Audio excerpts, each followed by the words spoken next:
Heureusement que dans l'engagement du peuple ivoirien en faveur de la démocratie, en faveur d'élections inclusives, transparentes et sécurisées, la Côte d'Ivoire n'est pas seule. La CEDEAO a déjà effectué 2 missions, même s'il est vrai que la lecture de la CEDEAO par rapport à l'enjeu de cette élection n'a pas été toujours judicieux.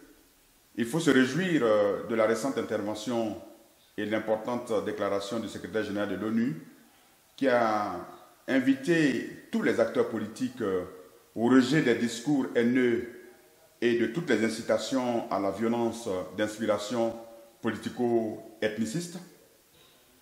Il a aussi assuré les Ivoiriens du soutien continu de l'ONU en faveur de la consolidation de la démocratie et nous pensons que c'est un pas assez important vers la médiation que recherche l'opposition.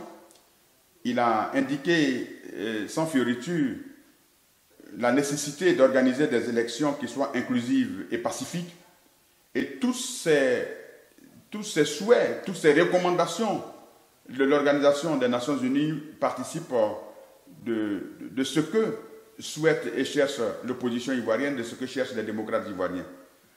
Restons donc vigilants. Il est important que chacun des acteurs s'inscrive dans une dynamique démocratique parce qu'il n'y a de salut pour nous que la démocratie. C'est pour cela que l'implication progressive de l'ONU est à saluer. C'est pour cela que la visite rendue au Premier ministre par les ambassadeurs des 5 pays membres permanents du Conseil de sécurité augure, à notre sens, d'une sortie et d'une issue heureuse à la crise ivoirienne sans que nous n'ayons à verser du sang de nos propres compatriotes. C'est cela notre souhait, c'est cela l'appel de l'opposition ivoirienne, c'est cela l'appel de l'Alliance ivoirienne pour la République et la démocratie, l'appel donc à un processus démocratique qui se renforcerait, l'appel à une véritable réconciliation en Côte d'Ivoire qui puisse nous assurer une paix durable. La paix durable étant non pas la paix de la justice des vainqueurs, mais étant la paix qui permette à chacun de vivre dans un état de droit.